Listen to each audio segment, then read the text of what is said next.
Yo, what is up, Orange Bloods Live Land? I'm Jeff Ketchum. That's Chad Hastings. We are House Divided, going to be with you for the next hour or so. The show brought to you by Texas Card House. Oh, I was back on Saturday at the new TCH Social off 183 in Anderson Mill in the Austin area. Oh, the food was fantastic. The people were great.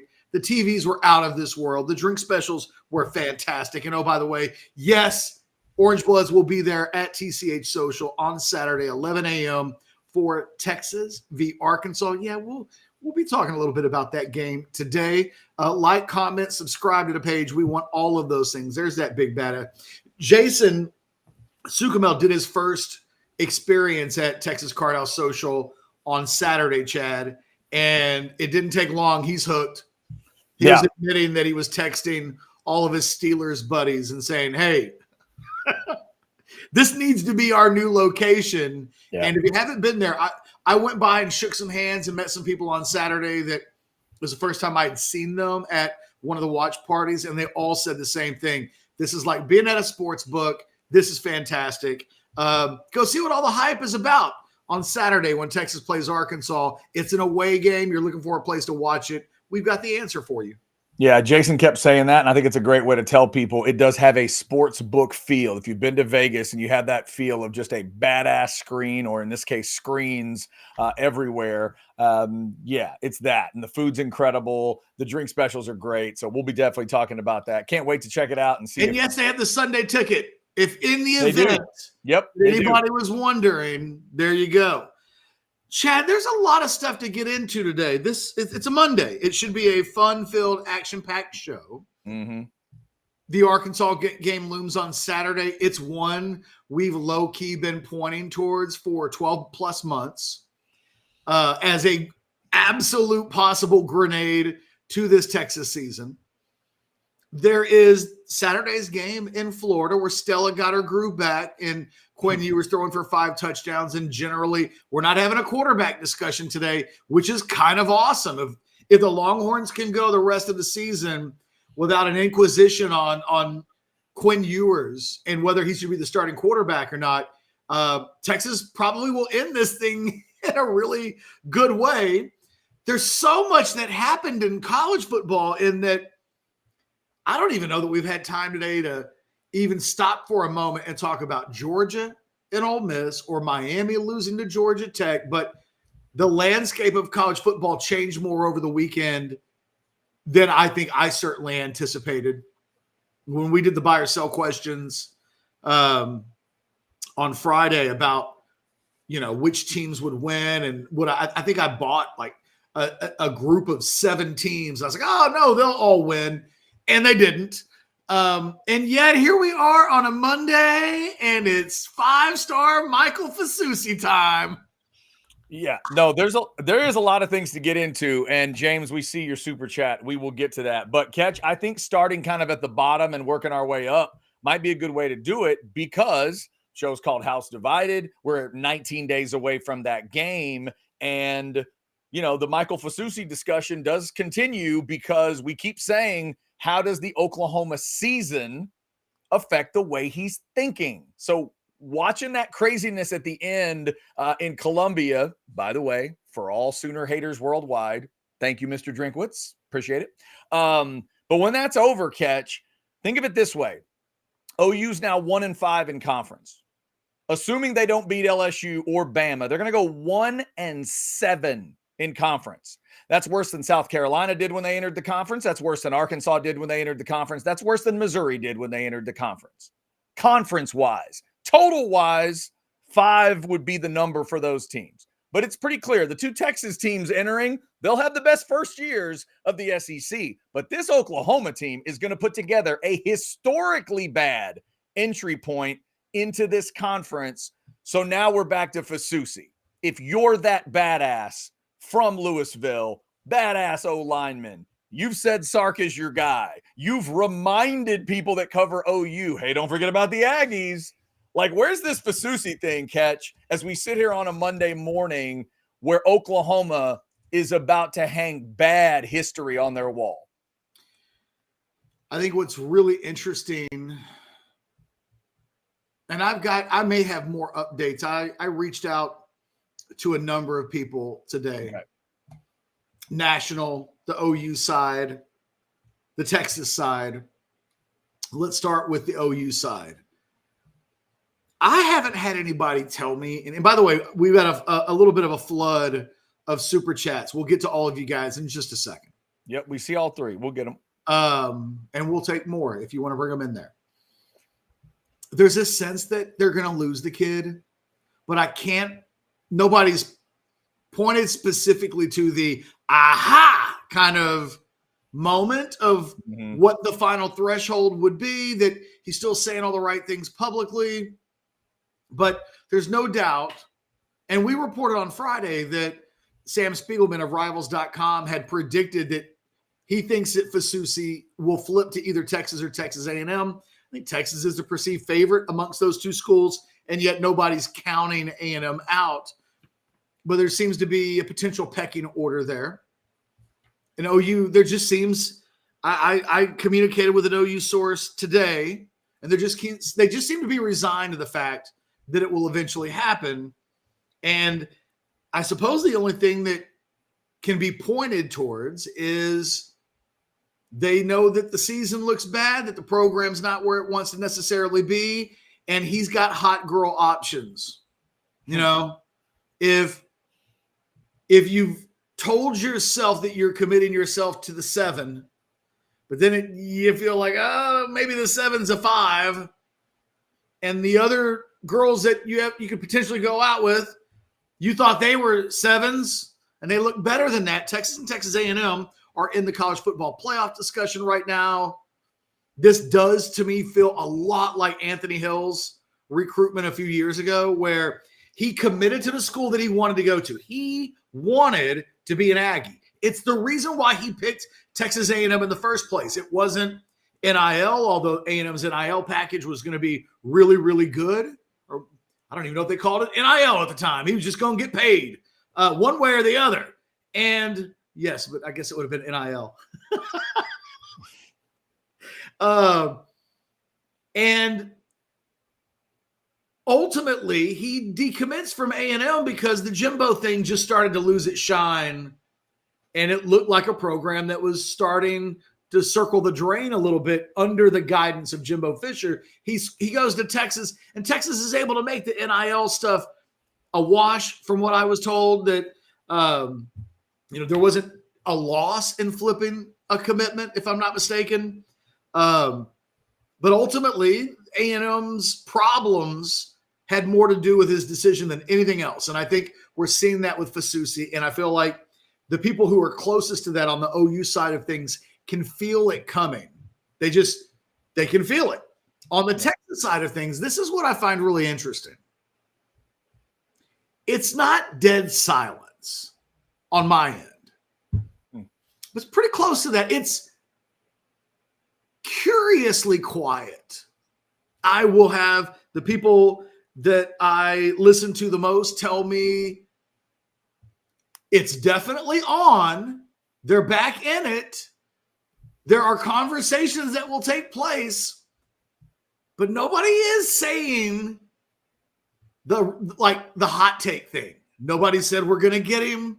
Nobody says they're not going to get him. There is almost like this. It reminds me a little bit of the Kyler Murray recruitment in 2015.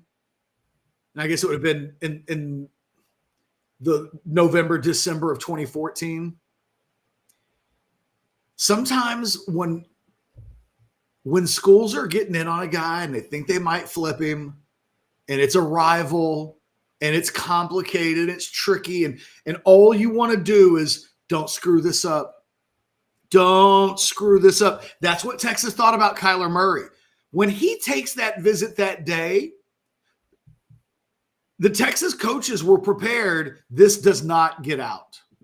In fact, Charlie Strong's staff made it pretty clear at the time, if you screw up this recruitment, we won't ever talk to you again.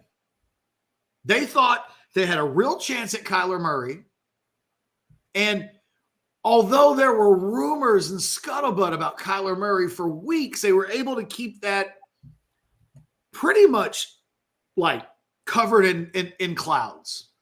It wasn't until Kyler Murray tweeted out a picture of him on the Texas campus that got out in the first place. And then the story becomes the story at that point. But Texas, they were doing everything they could to make sure that nothing got out. Nothing screws this up.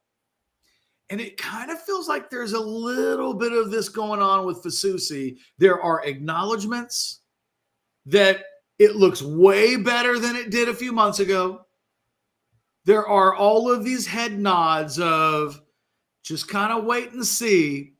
But in most recruitments, in 9 out of 10 recruitments, you'll get someone to just come out and say, yeah, we'll either get that guy or we won't get that guy. Or we may get that guy, but it's about this. And there's just a lot more definite. Nice. That was good. That was like a Reiner saying, I'm a German hunting dog. Oh! Hey, that was well done.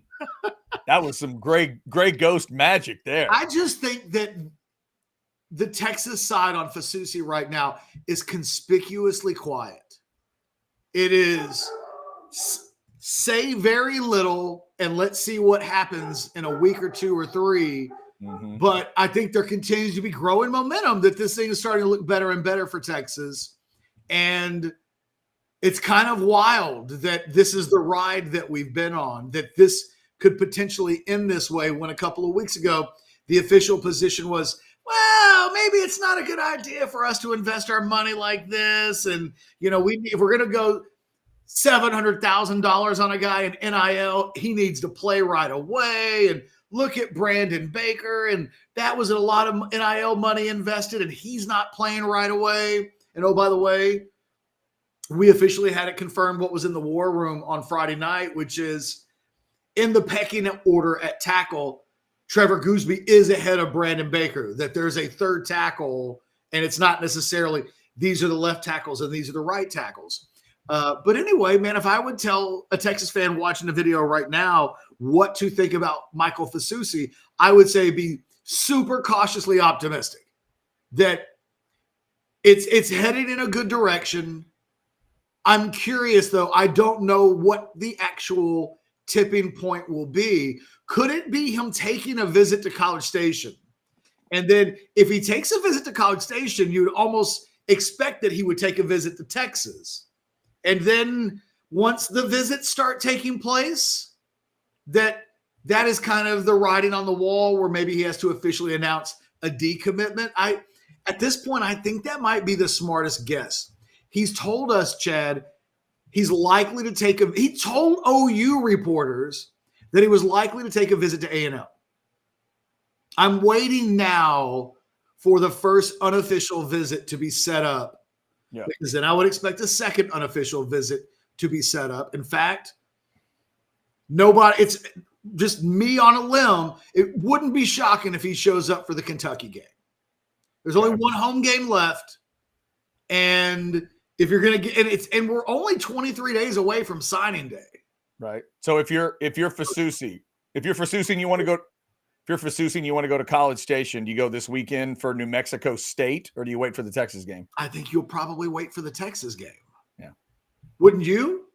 Oh yeah, absolutely. But again, I don't know what's important to the kid, right? If he just wants to have it be not as much attention, there'll be attention either way. I think when in doubt, do the cooler thing first. It really does depend on, do you want to blend or not? He will blend into the weekend of November 30th.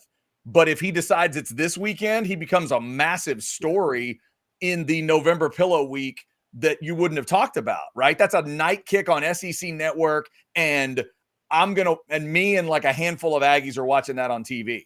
If you're A&M, you want him to come in for the Texas game, it's a handful of days before signing day. So it means if he actually were, he could wait a few more days if he needed it. But this is a guy that, I expect to sign in the early signing period. So you'd get the last word if you can get him in for the Texas game. Yeah. By the way, Catch, if Chatter is correct, Sandman is saying we got a Kentucky kick time of 2:30. Sandman, we will double check that, but we'll trust you. Sure, 2:30 sounds good. If he That says was just announced, Sandman, his word's good with me. That's it. All right, Sandman, 2:30 kick for Texas and Kentucky. All right, let's knock out these super chats. I feel bad that we've made people wait. Now, that's all right. We'll get to some super chats. Let's make them wait a second longer. Tell them about Rogue Shop real quick. Take a breath, because I know you had some craziness this weekend. Brought the family in and everything. Tell people about Rogue Shop, and then we'll get some super chats. Let me tell you, man. What I needed was Rogue Shop Saturday at the stadium. 10-year-old kids, massive crowds, trying to entertain them in the middle of the game. It's hot. My daughter doesn't completely know the rules of football, but she's trying to figure. I could have just used some Rogue right there in the stadium. I should have. I didn't. And the anxiety would have come down. I could have chilled out a little bit. I would have been a little bit more mellow. Hey, I wanted to be out of the hotel by 9:00. And my wife made sure that didn't happen because she's a wife, and married men will know that. I don't have to say it. You know, we were supposed to leave at a certain time. We left way later. You can guess how the circumstances. A makeup bag got lost. It's just one thing after another. It's when I needed the Rogue the most. Anxiety, pain, sleeplessness, crazy wives, all of the things that sometimes you just need a little help with. That's where Rogue can come in. Scan that QR code or go to the website. Just check out the products. But the bottom line is my life would have been better this weekend if I just traveled with a little bit more of what Rogue Shop has to offer. All right. Thanks to Rogue Shop. Thanks to all of you for jumping in. Does your wife get out on time? Are you, if you guys like, hey, we're going to go to a place, we need to leave by 11:00 in the morning. Is your wife, we're out the door by 11:00, or is it like even money that you might leave 30 minutes later? We're usually pretty close, but you also got to remember my wife's a bus driver. So her life is about being on time, and the things have to line up a certain way, and she drives. So it's also just it's a different vibe. But your wife drives you everywhere? Everywhere. Really? Oh yeah. She hates it when I drive. She can't stand it. Is it because she's a bus driver? She drives y'all everywhere, or she just claimed the driver position? Oh, she drove us everywhere before she was a bus driver when I met her. Then she wasn't. Now she is again. She's driven us the whole time. Wow. Oh yeah. Is that nice? It's awesome. It's perfect. It's so good. It's so good. It's a DD. It's a DD whenever I need it. She's a great driver. She's really good in traffic. She loves to drive in Houston, which I hate because she's a Houston girl. Your wife drives you everywhere? Grew up in Sugar Land, everywhere. We had a week vacation, Catch, where I touched the steering wheel one time on a rental car. And that's because I went for a hike. I did this little drive and then did a hike. I've done that in Hawaii and a couple other places. The rest of the vacation, I never touched the steering wheel. I have never in my life known what it's like to not. I'm convinced it's like a control issue on my part because I'm always responsible for that stuff. Always have. Dude, the very few times I drive with my wife in the passenger seat, you can feel the nervousness and the just flop sweat coming from her side of the car. She hates it. All right, Chad, we got 6 super chats. We got to catch up. So let's just start. I want to circle back to the wife question, but I feel bad. That's fine. Don't feel bad. Don't feel bad. The biggest money I see is $10. If there'd been a $20 when we'd have gotten it before now. Let's not go. I'm trying to put them up on the screen. It won't let me. I'll let you be in charge. Sorry, we were both doing it at the same time. Barb's 10 for $10. The Georgia game was more the perfect storm of what could go wrong, and Texas truly is somewhere in the middle of what they showed in Vandy and Florida the rest of the season. Buy or sell? I mean, I don't think the Georgia game was he's saying the Texas-Georgia game was more of a perfect storm. Yeah. And the Texas is somewhere in the middle of what they showed in Vandy and Florida. I think Texas fans, I think, are not – it feels like they're dogging Georgia out after the loss this weekend and thinking that's one that really got away from them, and Georgia's not that good. You know, The best way to understand Georgia this season, forget about the Texas game. And almost all of it looks similar. They're not great. They've struggled on offense. Their quarterback play leaves a lot to be desired. Lots of turnovers, giving up lots of points at times. You look at the Texas game, they played an A-plus game. When Georgia's completely focused and dialed in, at their best, they can still look like that. The problem is, and look, we saw this with Mac Brown in those 07 and 08 seasons, 06 and 07. You go 2004 and 2005, all-time great seasons. You win a national championship, and it's hard to forever maintain elite level championship quality focus and that level of play. Georgia at its best is still their best football might be the best football in the country. Their A-plus game might be better than anybody else's A-plus game. But they're showing us like over and over and over again that that's not really who they are week in and week out. So their best is probably better than Oregon and Ohio State, but their routine is not. They're not as good as those teams this year. They haven't been. And so I don't know that Georgia, this is a perfect storm. This is just Georgia on a bad year. This is just Georgia on one of their bad years. And they might still win a national championship, but in the regular season, we're getting a lesser version of that. And I think Texas is better. I think they're way closer to Florida than the Vandy game. The Vandy game's got all kinds of weird optics, Chad, the least of which isn't they're a roughing the passer penalty away from that game being 34-17 and nobody thinking that that game was remotely close, which it really wasn't. So I don't know. Jay, I see what you're saying. All right, who is that? That was Barb's 10. Barb's 10. I feel you, Barb's, but I wouldn't personally completely describe it that way. Thomas with a $10 super chat. Do you think A, there will be a major shakeup with OU's assistant coaches? And B, how do you think that affects Fasusi's decision? Well, they already fired the offensive coordinator. Right. But Beadenball, that's his name, right? He's Beadenball got to be safe. He's got to be staying, right? He is one of their crown jewels as an offensive line coach. No, I don't think there'll be an offensive line coach shakeup. But I think, these kids are smart. And Fasusi's a really smart kid. They can go to YouTube and boy, I saw a video that someone linked on Orange Blood's chat of these. It was like it was like a second tier YouTube show. It wasn't all of the big media guys. It was like a 2-fan show, right? Mm-hmm. Those dudes were losing their minds. Yeah. They were screaming at each other and eventually I had to turn it off. I was like, okay, these guys are wilding, but I get it. Like I get what the rest of the hour will sound like, but it's real negative there. I think people realize that program, this is a disaster. Yeah.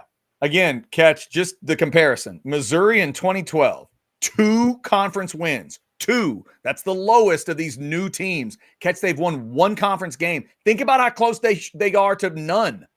Just think about it for a second. If Auburn doesn't throw them pick 6, OU's got a really good chance.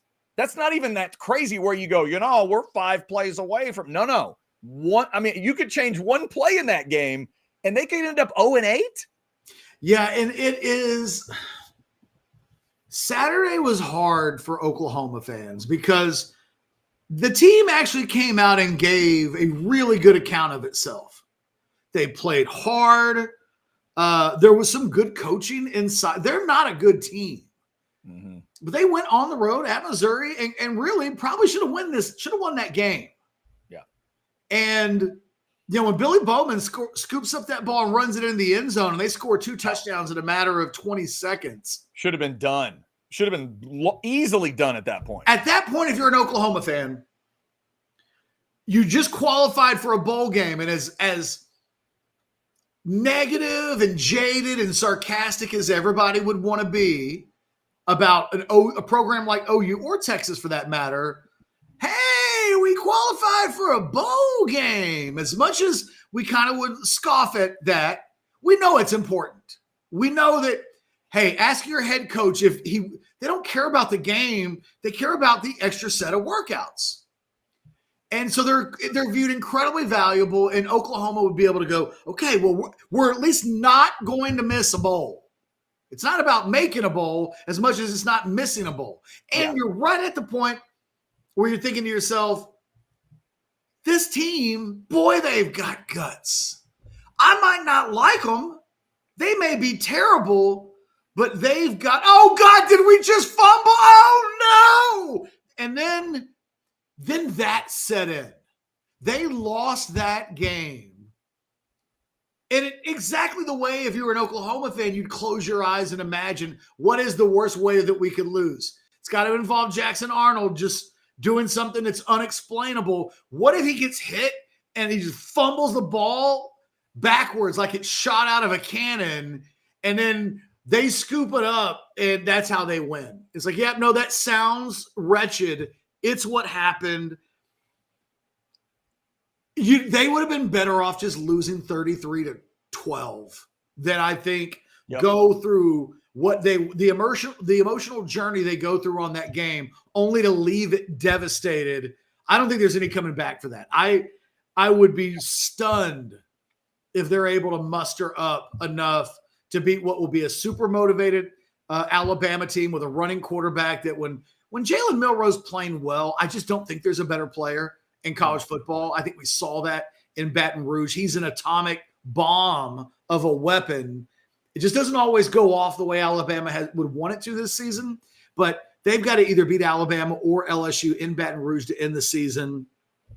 That last game could be a battle between two teams that maybe are mailing it in, but it feels like they're going to miss a bowl game. And Fasusi will just be able to sense this isn't where I need to be. Well, and there's no way it doesn't affect that. I'm not saying it makes Fasusi go somewhere else. There's no way this season, that this season does not affect Fasusi's decision. He may not change his decision, but how could it not? And the other two teams, Catch, that he's admitted he's interested in are going to meet in College Station in 19 days. And if they handle their business until then, the winner is going to Atlanta. And the team he's currently committed to might go 1-7 in this conference. Like, that is, that's very realistic. I did not need to go on a limb to say what I just said. It has to affect. Not even a baby limb. That's not even a baby limb, and that has to affect what Fasusi and his family are thinking. Has to. Let's knock out a couple more of these. Came in super early. James says, watching the Ole Miss game this weekend and thought to myself, how badly we have to play to lose to this Georgia team in Austin. Wolf. See, James, I just disagree with you. And I think, Chad, we'll get the A+ Georgia this weekend against Tennessee. They're a wounded animal. Just like they were kind of coming into Austin. Everybody's talking shit about them. They're at the back of this SEC pack. And then you've got kind of a one-dimensional Tennessee team showing up at night between the hedges. 6:30 kick. I think Georgia's going to mollywop Tennessee this weekend. And then would probably say, well, except for the two times they played the two best teams on their schedule, it is they're a strange dichotomy this year. But I think before this season is over, they'll remind us why they beat Texas. They just reminded us this weekend that too few of their performances on the whole all season long. And look, they played Clemson really, really well too. I mean, we can't completely forget about that, even though it was first game of the season. They're just a strange up and down team. They've been unable to bring it every week. And that's not a shock. I wasn't shocked about what happened at Ole Miss at all. About midway through the second quarter, Chad, it just, we're getting that version of Georgia, and that version of Georgia can lose to Ole Miss. Now, James, thank you for that super chat. We've got other super chats in. Let's go with this one. Love a good random question. Jay for $5. Random question, Catch. What do you know about Ole Miss backup Austin Simmons? Dude looked legit, looked as good as any quarterback I've seen in limited time. That early touchdown they got with him in the game was big until Dart could come back. What'd you think of him, Catch?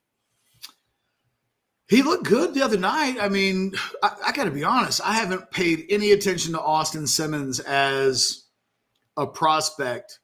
I know the name. I knew that he was a 4-star. He was a 5.9 mid 4-star, so not a super blue chip guy. He was 156 nationally. He's out of Moorhaven, Florida. He looks good. I don't know what else. He was committed to Florida, ironically enough, and then decommitted to go to Ole Miss. Beyond that, I think that he's a prospect. But I wouldn't make too much out of that one game, even if it was then against Georgia. It kind of I'll put it to you like this. Remember when Quinn Ewers played an amazing first quarter against Alabama in 2022, and everybody convinced themselves there's no matter what, that's just how it would have gone for 4 quarters. Right. That he was that good in the first quarter, and then he gets hurt. Had he stayed in the game 3 more quarters, exactly like the first. Now, when that season ended, I tried to tell people, well, it might not necessarily have gone like that. Alabama could have adjusted. He could have cooled off, and Texas fans didn't want to hear it. But now we're a few years removed from that game in 2022, which was at the very beginning of his career. And now if I were to suggest, well, in 2022, had that game gone on, he might have had a bad quarter. There might have been some ups and downs, and there's no way to know that it would have completely have been like that. I think Texas fans would have to go, well, yeah, given the last few years, I guess I'd have to make that concession that it's possible. That's kind of how I think about a situation like that.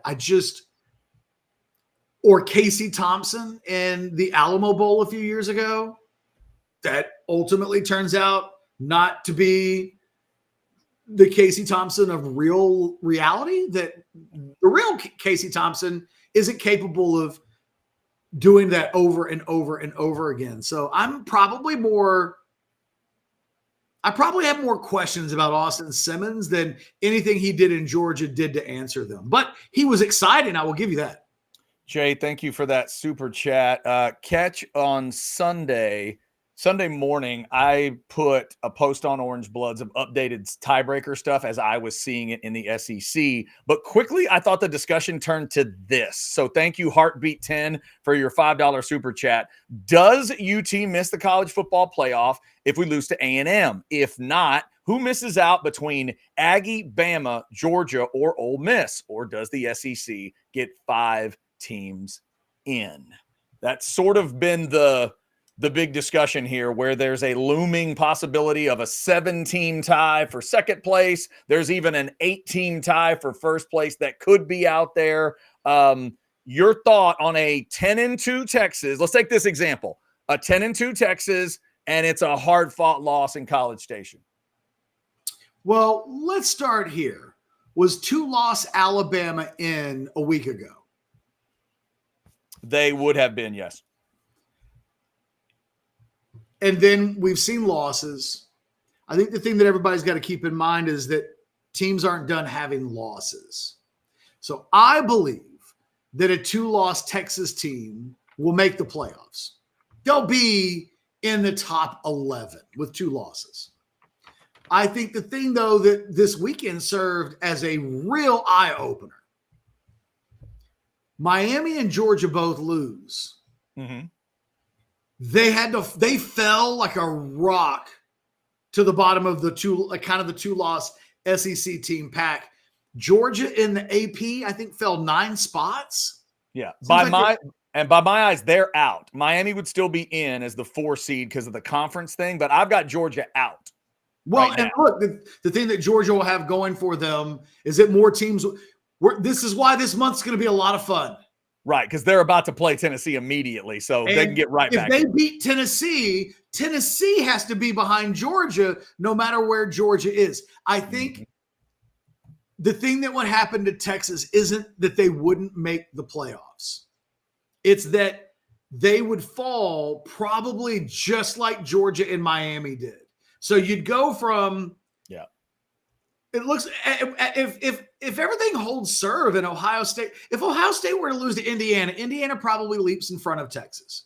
So if you're Texas, you're probably in your sweet spot at 3. Although we know that one of Ohio State and Oregon is out. So you're sitting at the 2 seed if you hold serve and win your last 3 games and then win the SEC championship.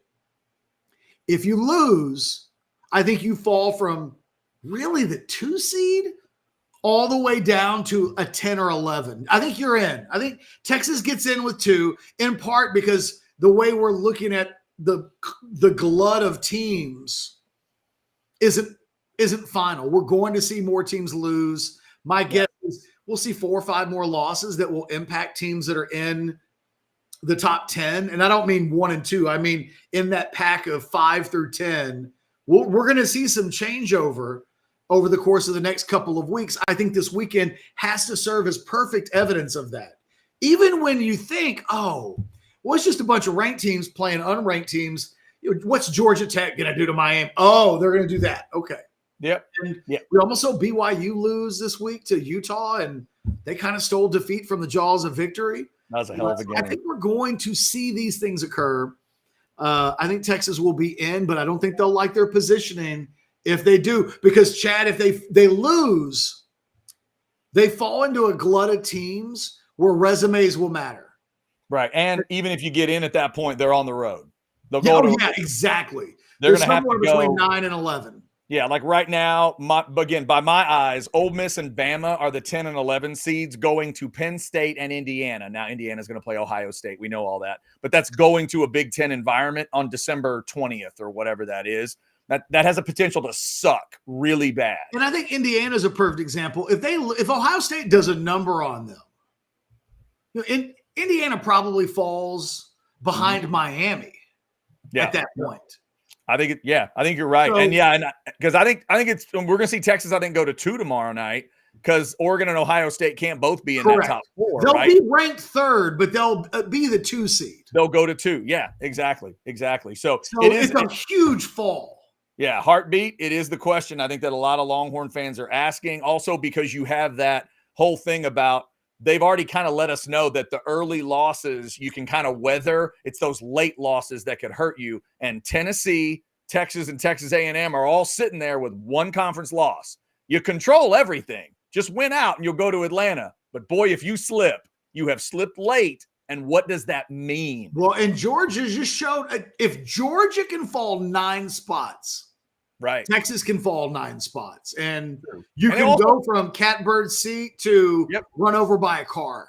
Exactly. Yeah, that's a great way to say it. Okay, a couple of quick super chats here to clean up. Chris, $5. Go look at Black Adam Schefter's tweet on Quinn. Our guy is a closer.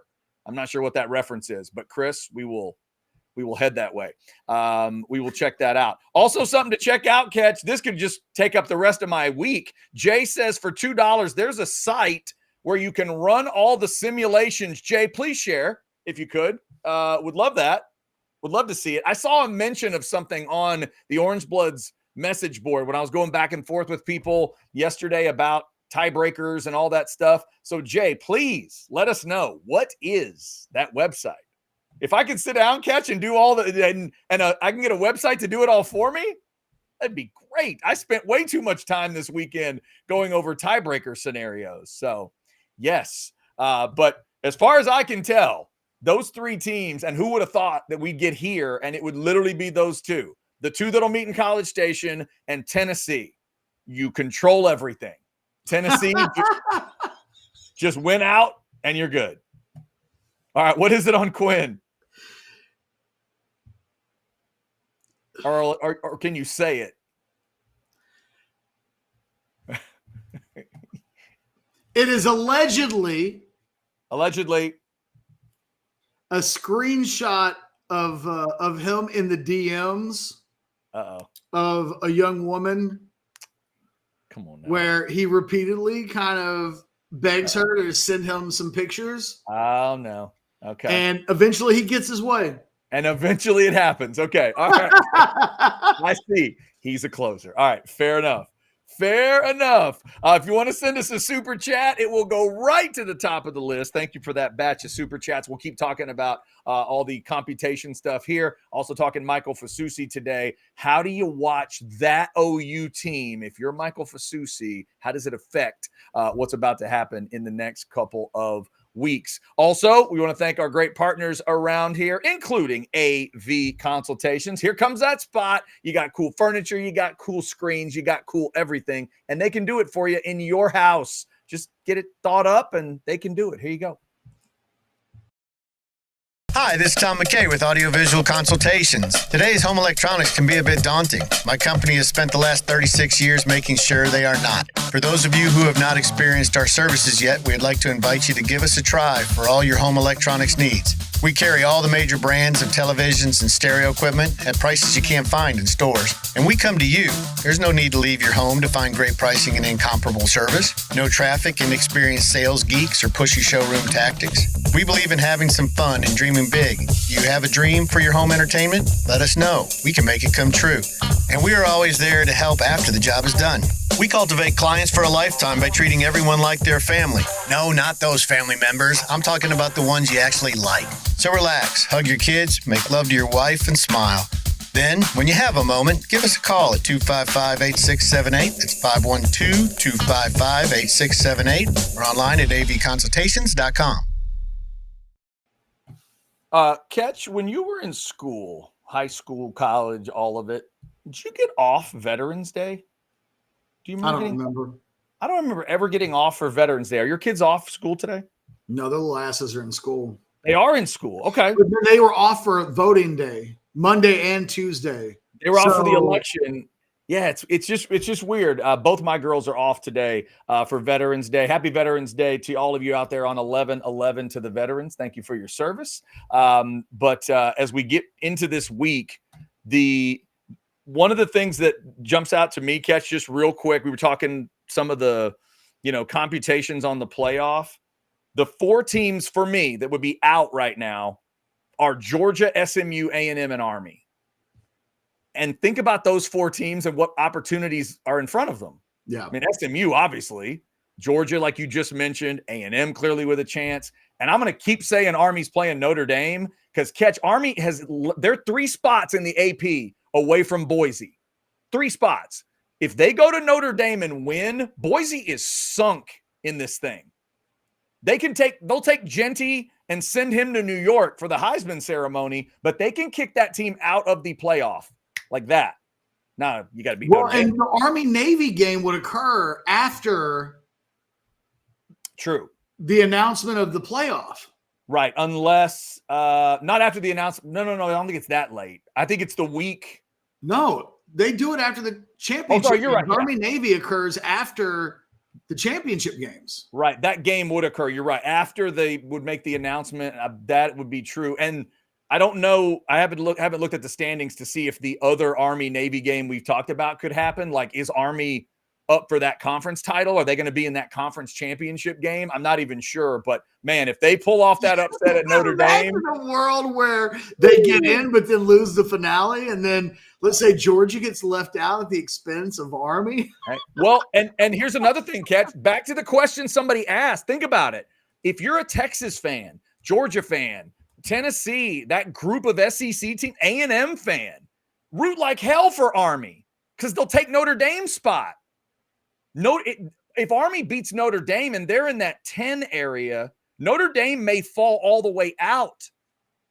So that's, that you got to watch out. There's so many games that we got to watch now. Catch, to your point, I counted up already 2 ranked matchups this week, but 15 games with playoff implications. 15.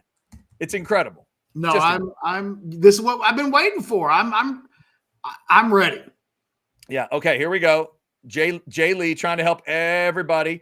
$2 super chat. It's called M-Red. M-Red. I am writing that down. Google it. Lets you do all the games. Jay, I appreciate it. Thank you so much. We will. By the way, just in case anybody the announcement show is Sunday, December 8th. Army Navy is on the 14th. Army Navy is that? Yeah, the next. That's crazy. By the way, did you? And Navy will give them a game. They're good. By the way, is this true? Notre Dame Army is at Yankee Stadium, not South Bend. Oh, interesting. So Notre Dame could get bit by one of those weird, we're just going to go play everywhere because we're Notre Dame things. Okay. That's something to kind of file away. All right, Catch. Just real quick, since Binks went to this work, not a super chat, but it is a solid chat. OU is an Army beauty, 8 in the Big 12 deployment, 4 in the SEC back home. Well done. That's hey, Chad. Well done. Yes, sir. I'm going to step away for just a second. I'll be right back. All right. Fair enough. Hold down the fort for a couple minutes. All right. Binks, thank you so much for that chat. Let me clean up a couple other chats here real quick since one of them was directed at me. Real quick answer to this one. Jeff jumps in and wants to know what I thought of the Black Crow show last night. Jeff says, thought it was fantastic. Jeff, I enjoyed the show as well. My wife and I love the Black Crows. The two of us, my buddy Rick Sacamano, we went. A little heartbreaking because I wanted it to be the Crows and then follow it up with Aerosmith. But obviously Steven's situation took that away. So there was a little bit of that heartbreak was there, but I love ACL Live at the Moody Theater. Such a cool, intimate environment. And it's always great to see the Crows. As long as those guys want to go out and play, I will go out to see them. Chris Robinson has about as much fun as a front man of anybody I think I've ever seen in my life. So, Jeff, glad you had a good time last night as well. And real quick to one of our favorites, South End Zone Queen. I don't know what else is like in your brain along with this thought. I would just tell you to clean out these kind of thoughts because there's going to be bigger business to deal with. Texas should have beaten Georgia. We should be undefeated. I don't know if I'd quite go that far. It's a game you trailed 23-0 and you never had a drive to tie it. Like, what do you mean you should have? Come on. I wouldn't worry about that. Don't waste time. You can tell me you want to play them again. You can tell me but I would not waste any time letting that feel like the one that got away. You trailed 23-0. You weren't ready to play. Things got weird. Your coach panicked a little. Your quarterback wasn't good. Your backup wasn't really that good. And your defense held you in it. And then when they had a chance to really make a play, they let you down too. It just wasn't your night. But I'd move on from that kind of discussion. And Georgia is a weird team. They are strange. I'll admit that. That's a weird team because I don't know how to compute that. Look at Sandman. Silence, Chadwick. Okay. Y'all want to make Georgia into a bad team that you should have stepped on? Go ahead. I don't see it that way. So there you go. And Sandman, I apologize for interrupting. It's my bad. My bad. All right. Real quick. Catch is just stepping away real quick to get something done that he needs to take care of there in the house. Might be a howling dog. You never know. Let me remind you real quick about the Deep Eddy Vodka tasting room, and then we will get to that chat that just came in with a question for me. But if you haven't gotten out there, might be a great time to do it. Weather kind of turning, get a little cooler out there. Man, some awesome weather over the weekend. Get out to the beautiful hill country and check out the Deep Eddy Vodka tasting room. You got 8 different flavors. If you haven't had them, do a tasting or just have one of these great cocktails. Mix it up with that barbecue from Crimson Creek Smokehouse. We always have a great time out at the Deep Eddy Vodka tasting room. There are your hours for Thursday through Sunday. So make your plans today. You can scan that QR code and get your plan started. The Deep Eddy Vodka tasting room. All right. As we wait for Catch to jump back in, where is it? Vivek throwing in a question for me. Chad, how you feeling with the loss of Moss? Any backup we should be afraid of? Vivek, the answer to that last part is no. I would tell you as a Texas fan, there's not one thing in the A&M run game, running back wise, that you should just be terrified of. Now, Marcel Reed's feet can obviously give you trouble. LSU would tell you it'll specifically give you trouble if you're not prepared for it at all. But there's not a weapon in that running back room that I would tell you to be afraid of. How am I feeling in terms of the loss of Moss? I've said it when it happened, and I'll continue to say it. It is enough for me to change my pick on the game. Like the path for A&M to win that ball game, it involved Le'Veon Moss. For me, it absolutely involved Moss. Daniels is pretty good. I don't know if he's good. I don't know if him as the run game is good enough to beat Texas in College Station. So that's where I would go on that one. All right, catch back in and some super chats here. Let me get these marked real quick. And let's go $10 from Oscar. Catch called Sark a rock star on the morning show. If you listed the things he excels at, how many coaches have a longer list of things? Wait for Catch to get back on this if possible, please. Of course, Oscar, of course. So yeah, Catch, I heard your rock star discussion this morning. That's an interesting way to ask it, though. Any other coaches that you think has a longer list of, rock star qualities than Sark? I don't know, because I'm not close enough to those situations to truly detail what makes. Kirby Smart, I have ideas, but I don't know all of the ins and outs of what he does. I think some of the stuff that makes me think Sark is a rock star is really in the weeds kind of things. So I don't know. I don't know how to answer that question, but just because I feel like after covering Sarkisian for half a decade, I've got a pretty good read on his strengths and weaknesses. And I think I don't have that with other coaches. Think about when a guy like Charlie Strong is hired and he shows up, and the first thing you do is try to learn everything that you can about that guy. Because same thing with Tom Herman. When new coaches show up, you realize how little you know about them and how much you have to learn. Yeah, I mean, that is an interesting question, Oscar. The only names that popped in my head were, Kirby's name popped in my head. Saban's now out. Maybe if you added everything up, Kirby's a rock star in that world. But the thing that I think makes him the biggest rock star is his ability to acquire talent. What he's done to the roster in a span of a few years is almost unheard of in college football. It takes usually a while for teams to, right. They go from 5-7 to 8-5, and boom, they're in the playoffs. And they were in the playoffs because of talent acquisition. You look at who they are right now. Think about them playing Florida on Saturday. Florida on paper is one of the top 10 to 12 teams in college football from a talent standpoint. They're kind of what Texas used to be, which is people will say, how can they be this bad? They've recruited so well. Texas made them look so ordinary from an athlete standpoint. Yeah. But Texas looked fantastic, and Florida looked like a Mickey Mouse outfit. And it wasn't because they were so well coached that the other team just looked that way. It's because they have better Jimmies and Joes. But you're saying you wouldn't give Kirby the same kind of credit that you'd give Sark? No, I would. I actually think from that perspective, that's how Kirby's a badass, right? It's collect that talent, and you'd probably have to give Ryan Day that type of street cred.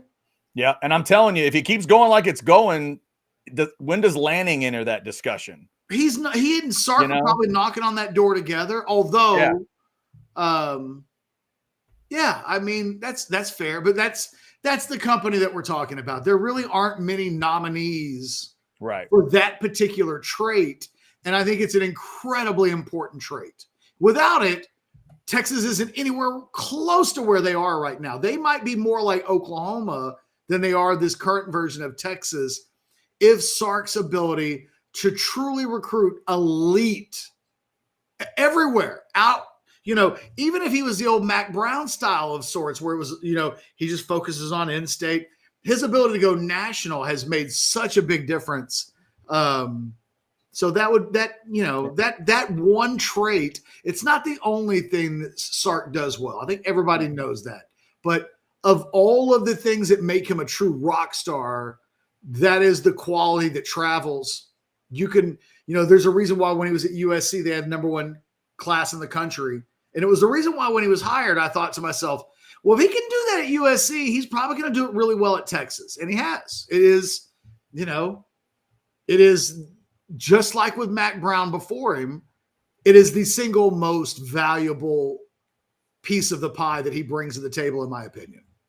Oscar, thank you for that super chat. It is 1 o'clock. We got buy or sell coming up here. But before that, let's clean off this last $5 super chat. In it to Quinn it. Well done. Any word if LSU will be fined for throwing trash like we did? Or was that just a point proven to us for being newcomers?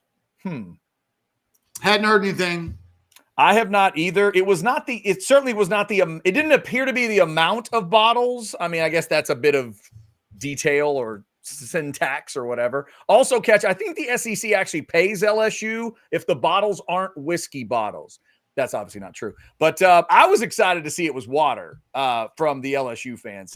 But I haven't heard anything, Quinn. And that's one of those things that, I was with the reaction Kirk Herbstreit had was sort of the reaction I think a lot of maybe us older fans would have. Like, we got to keep that under control, right? Like, even those Texas fans they caught in the crowd that time at the Florida game of like, is this where we throw the bottle? Is this where we do it? Like, you hope it can be better than that. And, you don't want to become the conference that's just known for that. There's a call that's bad. You feel like you got screwed and you can't handle it like adults. You just throw whatever's in your hand onto the field. You can't do that. It shouldn't be the case, but I haven't heard about any fining or anything. But the SEC does love its fines nowadays. So hopefully maybe there is something coming for LSU. Another one snuck in here from Money B, $5. D-line has been playing well. Kenny Baker deserves some love. Many thought the sky was falling when Bo left. Drop off hasn't been significant. Catch, we haven't talked about it yet today, but Trey Moore got love from Sark in the presser today. Obviously, Alfred Collins had a couple of huge moments with the balls tipped away. Give me your thought on this D-line, and do you agree with Money B that Kenny Baker needs some love? Oh, sure. That group's done a really good job this year. He's in charge of that group. Absolutely. I think the thing about Kenny Baker that was questioned were his recruiting chops, because when Bo Davis leaves, the very first thing that everybody agreed was, okay, well, Bo's a really good coach, but he's not a great recruiter. Can we bring somebody in that can be a great recruiter? I think he's recruited really well. I don't think it's been elite, but I think it's been really good. And I think he's, so far in year one, Kenny Baker probably gets a B+ from me overall. Okay. I'm sorry. I just saw a chat I thought was funny. This is the fan reaction. Yeah, maybe the SEC can start finding their own refs for shit calls. Yeah. Well, I mean, I don't know. If they don't have something in place, sure. Hey, Chad, I don't want to sidetrack us. I just wanted to update you, given the conversation that we're having. The situation with Liverpool, for those that don't know, here we go. There's a huge scandal going on in the UK right now because an actual Premier League official had a video released where he slanders the city of Liverpool and the people inside of it, and calls the former manager of Liverpool the C word. That C word, yes. Mm-hmm. At first, it was denial. Now he's saying, okay, I admit that the video is real and it was me, but I don't remember doing that. I feel like it's me, but I don't recall. He went with the I don't recall? Well, because the thing is, he looks effed up in the video. He looks messed up. Absolutely. He looks trashed. He ain't sober in that video. So I kind of actually can appreciate that's real. Yeah. And that's me. But I don't remember doing that, for whatever that's worth. Just so you know. That's funny. That's the comment there. All right. If you want to throw us a super chat, we will get right to it after buy or sell. Catch, you want to go first or second today? I'll go first today. Hit it. Buy or sell number 1. Texas is the rightful number 3 team in the country. Oh yeah, I'd buy that. It makes sense to me to go, the way the AP did it, Oregon, Ohio State, Texas makes sense.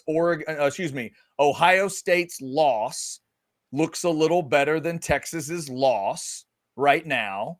And yeah, I'd slot Texas right in there at 3, and having them above Penn State makes sense for me because on a neutral right now, I'd take Texas to beat Penn State. So even with no quality wins.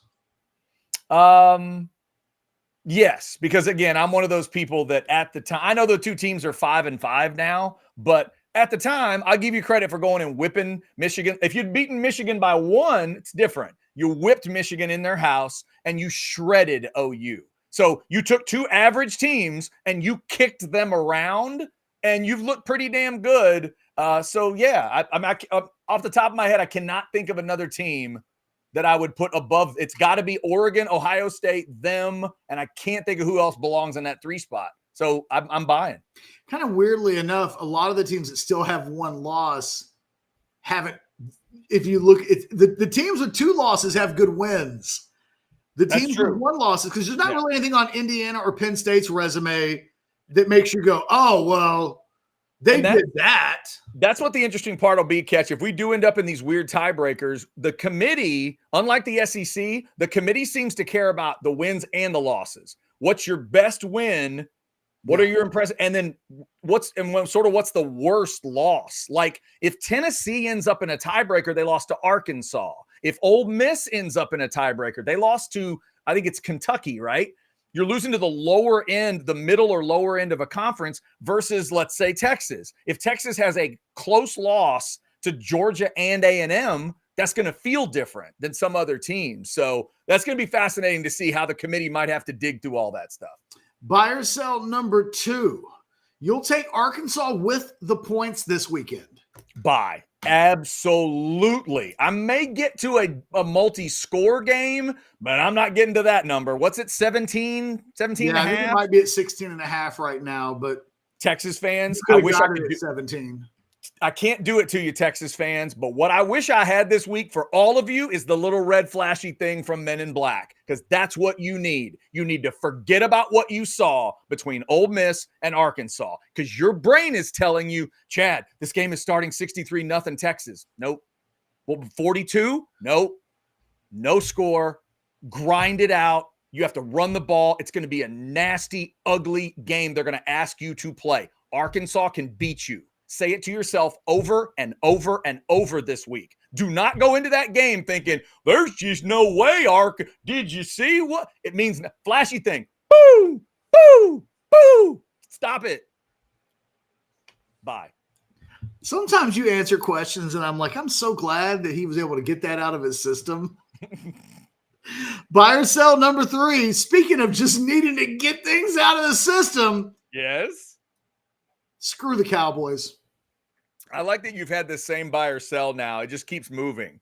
Like do you just leave it in there? Like, have you even changed that? No, I had to be changed. Yeah. I mean, it's a buy, obviously. Yeah. I mean, I might go with a lowercase letter S. I was so calm watching that game. I didn't watch it all because we had to go to the concert, but it was a great game to leave, just walk away from. You were like, oh, look at him. He lost the ball in the sun. That's so Dallas. No, exactly. It definitely was a screw the Cowboys. I'll add this detail. I read a story today, Catch. I don't know if you knew this part, that they actually do have curtains at Jerry World that they use for concerts and other events. And I thought, oh, so you use it for everything except the most important thing that it could be used for. That's kind of weird. It's like, Chad, do you have locks on your doors? Yeah, but I never use them when my kid's at home. You don't? Nah. Everybody knows where the locks are. Everybody knows where the house is. Everybody knows where the kids are. We're good. Yes. Bye. So stupid. Catch, I've been bitching about that one for 20 years. When I saw CD do this, I just laughed. I laughed because he's not the first player and he's not the last that I saw do that. I think the one that pissed me off the most was Jason Witten, but I've seen so many Cowboys go through that. It is one of the many, it's like the 100th problem, right? It's not the first most important problem. It's just on that list of why that place is Jerry treats the sun like it's the green monster. Oh my God.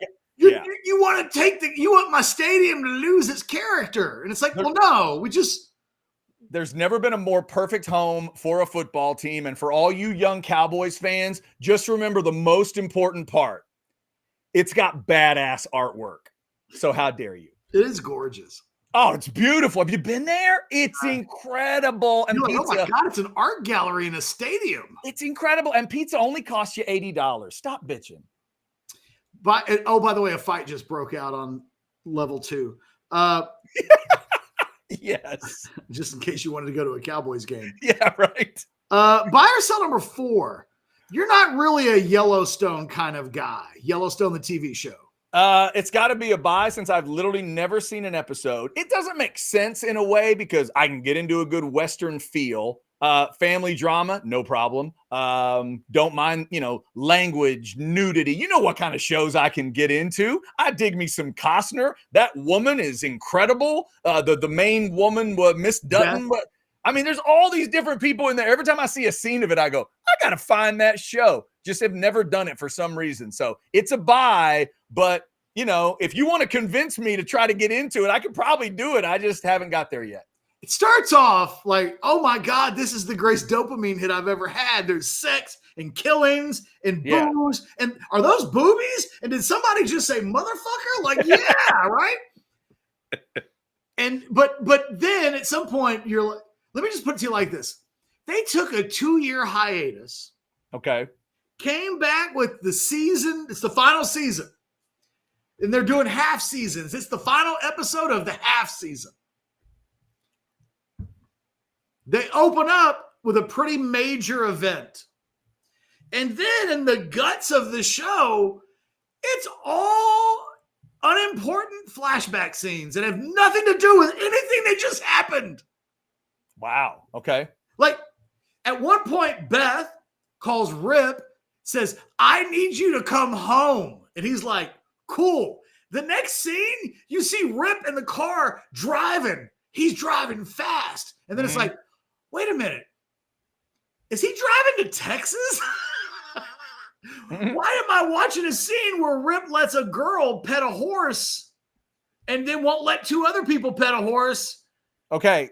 So here's what I think you're telling me. I think you can help me. There seems like there's a point in this show where you would tell me to stop. If I start, when do I stop?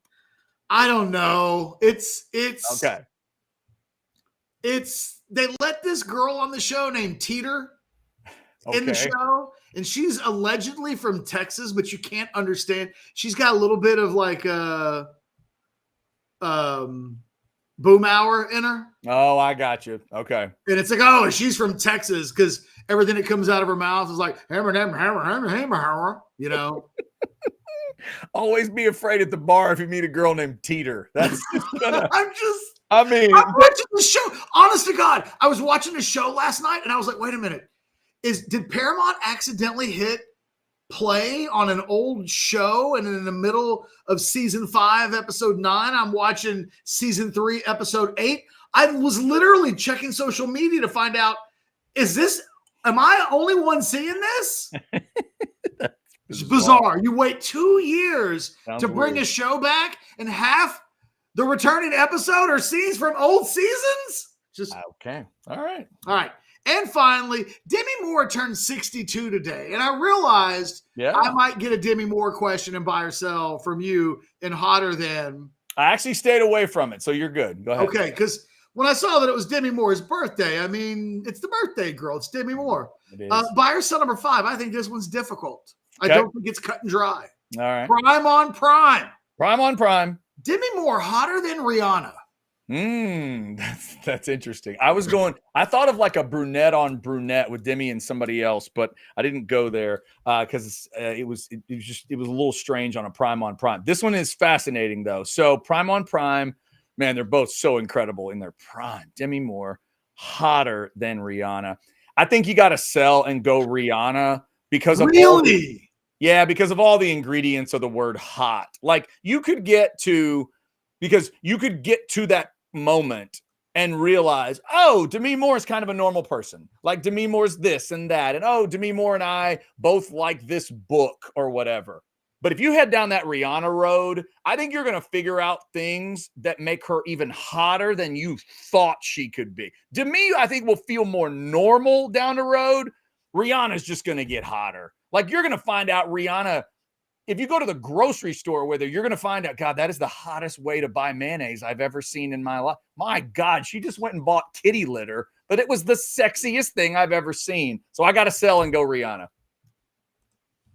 What would you do? You created it. What would you do? I think I would go Demi.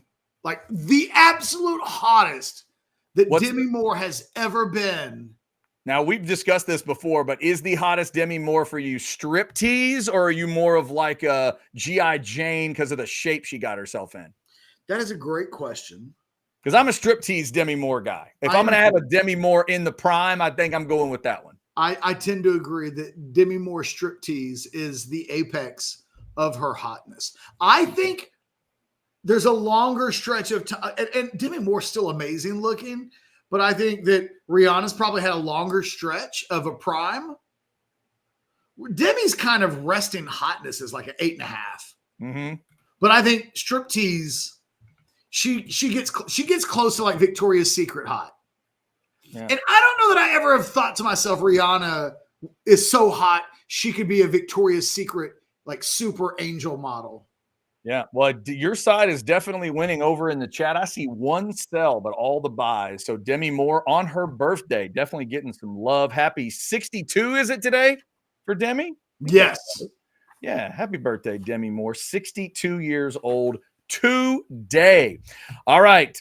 That's your last one, right? Yes? Yes. Okay. All right, Catch. Here we go. We are going buy or sell today. Pretty much all business today. Let's start with this one. Buy or sell number one. It's all UT. Texas and Tennessee make the SEC championship game. Sell. Tennessee's going to catch a hammer upside the head this weekend in Athens between the hedges. Texas, Alabama.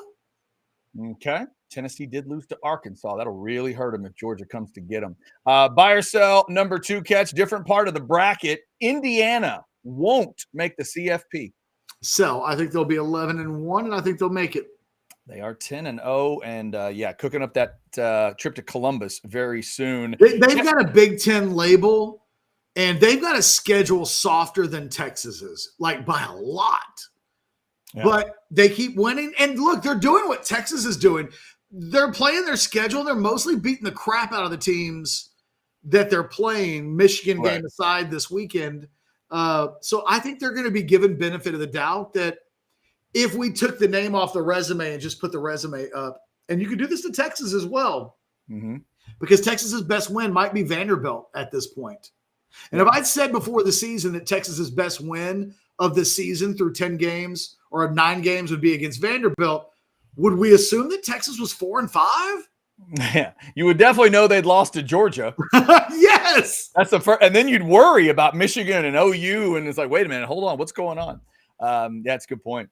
All right, Catch. I did it this way. Buy or sell number 3. Even that Cowboys game didn't make you mad at all. Buy. I didn't get mad. There were a couple times where I was sarcastic. Oh yeah. I was jaded.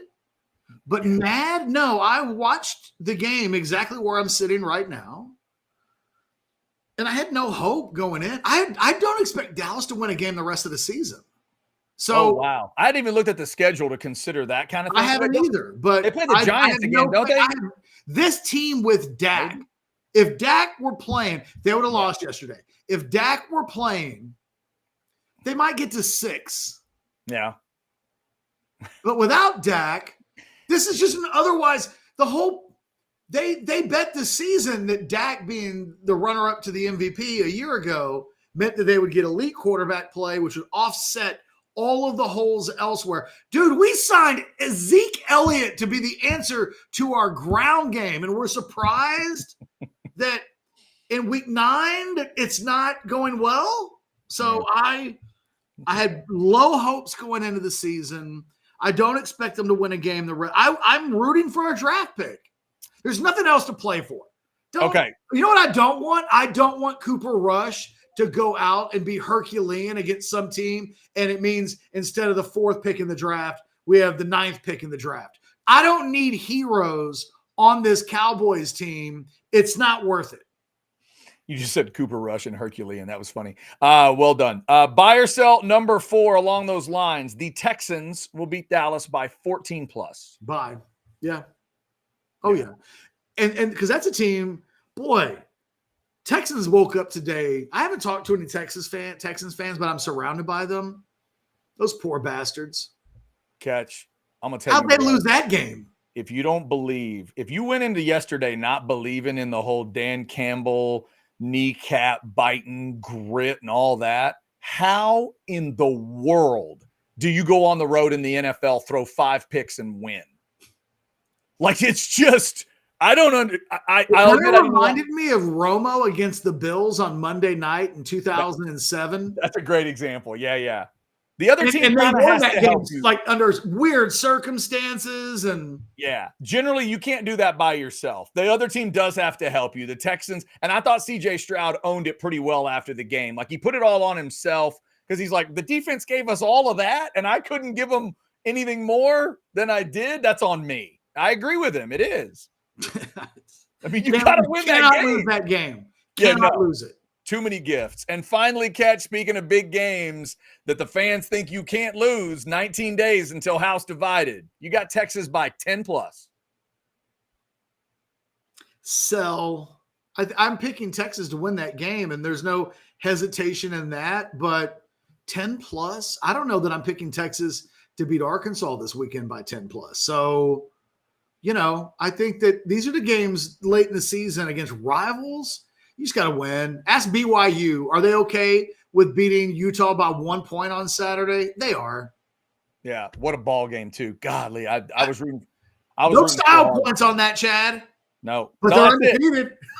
Yeah. That's like last week. Last week, I had Texas fans tell me they wouldn't have signed for 23-6 over Florida. And I'm thinking, you don't want to sign for a 17-point win? Okay. From now on, though, you better. If somebody gives you a 17-point win, you better take it. 19 days from that game. I actually think the Texas A&M game may end up being strangely impacted by A&M and Auburn. I think that game for the Aggies is going to be it's a road game in the SEC. Mm-hmm.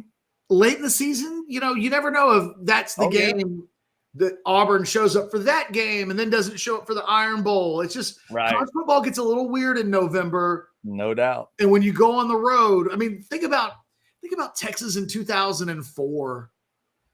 They almost got tripped. They bested Michigan at the Rose Bowl, but nearly lost to Kansas in Lawrence. Yeah. And here's something else, Cats, that I was reminded of this weekend. You know why the SEC can get a little weird in November? Because you know what it does in the SEC that it doesn't always do in other places? It just rains. It just freaking rains. You'll have like half a ball game where it just pours. Like the whole state of Louisiana just got drenched on Saturday. And I'm watching thinking, this is probably why I think running's important in football, because these games will get weirdly messy. Doesn't get freezing cold in the SEC in November. Doesn't sleet. You don't get snow. But boy, it'll just rain for the whole freaking game. And you better be ready to play like a nasty, wet football game. And who knows, to your point about A&M, that might be what's waiting on them at Auburn. A game nobody will pay attention to. And you got to go get it done. And it'll be an average kick time. I don't think that game's gotten set yet of when they're kicking it, but nobody's going to care about that game. We'll see if the Aggies do. All right. That is buy or sell. We had one super chat come in here from Paul. What's up, Paul? $9.99. One, buy or sell. The OC from Detroit, Ben Johnson, would be your number one choice for the next Cowboys coach. Okay, this isn't a real. I want that guy. Let me tell you what. The OC for Detroit is not saving what's wrong with the Dallas Cowboys. Yeah. I mean, Paul, if you were in a world where like the GM of the Cowboys actually cared about the right things, that's a maybe for me, but I can't make that a true buy or sell. So right now, sell. It's a sell. No. My number one choice, no, because the current GM of the Cowboys doesn't care who good coaches are. It's not what he's into. Two, prime on prime. Brooklyn Decker hotter than Kathy Ireland. I'm selling that one. I love me some Brooklyn Decker. I'm going Kathy Ireland. That probably makes me old, but I'll sell and go Kathy. Prime on prime, Kathy Ireland. What do you think, Catch? This is a world-class battle, obviously. I think if we saw Brooklyn Decker at, let's say, at a benefit, like a ball and gown event, I think Brooklyn Decker would stand out in a crowd more than Kathy Ireland. I think you might be right about that one. But I don't know that that makes her hotter than her. Right. Yeah, kind of a different discussion. Brooklyn Decker is one of the most naturally beautiful people I've ever seen live. She's so beautiful, it's almost impossible to believe that it's real. It's staggering it's staggering how pretty she is in the most basic. I went to a tennis match where she's there to watch Andy play, and she just had like ponytail, barely any makeup. I think she may have had a hat on. She was gorgeous. It was incredible. No, this is a hard one. Because the thing about Kathy Ireland is I never thought she was the sexiest of the SI swimsuit models from that era. Right. But I understood why they kept putting her on the cover. Yeah, I did too. And I thought, and it's funny you said that. All I got in my head is a cover, but then I'm also, it's like the other part of my brain is like, okay, Chad, Brooklyn Decker coming out of the water in that Adam Sandler movie. Like, let's calm down. No, I'm you know what? I'm gonna buy that Decker's hotter. Okay, I could go there. I don't know that it's humanly possible to be truly hotter than Brooklyn Decker. And truth be told, like Brooklyn Decker's one of those things. You throw her out against almost anybody, and it's like, wait, prime on prime, the best that Brooklyn Decker has ever looked in her entire life. How does that even get topped? Yeah, that's fair. You know what? You have talked me back across the line. I am sorry to the Kathy Ireland fans. I'm going to buy two, and more of a. I mean, she's right here in our area, like Brooklyn Decker, a local goddess. I'll buy it. You talked me into it. You can almost do Kathy Ireland and anybody else, and you're going the other direction. Paul picked. Well done, tough Paul. one. Well done, Paul. It's a hell of a battle. You set it up well. It's nice job. Nice job. All right, let's see. Oh, hang on. JD Hack says, I've seen Decker a bunch at the grocery store, and she's stupid hot. But I mean, Ireland was world class back in the day. She was. Yes, of course she was. Yeah. Yes. The grocery store version of Brooklyn Decker just ain't fair. It really is not. By the way, for the record, I did a Google search on Demi Moore striptease, right? Yes. Okay. So I reminded myself of that. Yeah. And then I did a Rihanna search where at a party she once wore a sheer naked gown. Of course she did. So she was essentially naked. Demi Moore wins. Okay. You're going Demi Moore. Fair enough. Hey, that's another one. It's another battle. If you want to talk me to the other side, come on. What am I doing? I'm not losing. We're not losing in these discussions. It's not going to happen. All right. That is how we buy or sell. Real quick, before we head towards the door, a couple more folks we need to thank. Let me thank Sinus and Snoring Specialists. This is wait, hold on. I did that wrong. That's the way to do it. This is one of those weekends where I really appreciate Sinus and Snoring Specialists, not just for myself, but for my wife. My wife went on a Girl Scout camping trip just like last year, and she's been able to take the CPAP machine with her and run the extension cord and stuff because they're out there doing the kind of maybe not quite glamping, but it's not quite, roughing it camping either. It's somewhere in the middle where they have access to electricity, but she's been able to sleep with the machine and get great sleep. She used to have to come home and take these long naps after the Girl Scout trip because she was just so wiped out. Now she doesn't have to do it. Yesterday, she got to watch her Pittsburgh Steelers get a big win after she got home. Thanks to Sinus and Snoring Specialists for that. You'll thank them for all kinds of stuff. Getting rid of your snoring and sleep apnea issues. They can get rid of your allergies for good. They've got all kinds of options that others just don't have. So get in there. You'll meet Dr. Slaughter in the first consultation like I did in 2017. and they will get you taken care of. Sinus and snoring specialists. Go on the website if you want to sinussnoringent.com, or you can call them at 601-0303, or just scan that QR code right there. Tell them you heard about it here on Orange Bloods Live. Sinus and snoring specialists. Feel clear, rested, and healthy. All right, before we get out of here, Catch, anything else we need to hit? We started with Fasusi. We talked about the college football landscape today. Anything else we need to hit? No, you need to let me go back to my Liverpool stuff, and I need to follow what the latest is. Okay, you're still trying to get this official thrown out of the Premier League, basically. That's what you're holding in jail, prison. Wow, prison. Yes, prison. You want prison time for the official that costs Liverpool a championship at one point, right? I mean, it is in America. That's like match fixing.